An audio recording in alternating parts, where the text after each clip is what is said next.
Assalomu alaykum, bizni kuzatuvchilar. Mana xudo xolasa Cherry 8 Pro Max'ni qo'ydik. 3-4 kun oldin akalarimiz Farg'onadan kelishdi. O'zlarida ham 8 Pro'si bor ekan, shunga sharoiti bor ekan, yangilab ketishyapti. Probegida farqi bor shu.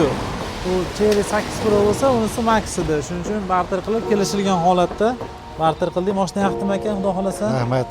Mashina yaxshi, mashina yaxshi ekan. Bizning mashina ham yaxshi edi aslida. Shunaqa endi nasib ekanda 2 motorligi dedi. 2 motorligi o'g'lim qiziq qolganiga shundan nasib ekan kelishib barter qildik. Xudo xolasa 3-4 kunda uni ham sotuvga chiqaramiz. Inshaalloh kamchiligi yo'q, aybi yo'q, zo'r mashina ekan. Xudo xolasa uni ham kelishtirib arzon narxda qilib beramiz. Aloqaga chiqsanglar, o'sha Instagram, YouTube'da kanallarimiz bor. Shunga podpisatsiya bosib, like bosib tursanglar, zo'r videolar chiqarib turamiz. Salomat bo'linglar, yaxshilikda ko'rishaylik. Rahmat. Xo'p, sog' bo'linglar. Barakasini bersin, yaxshilik ko'rib ko'rishaylik. Rahmat.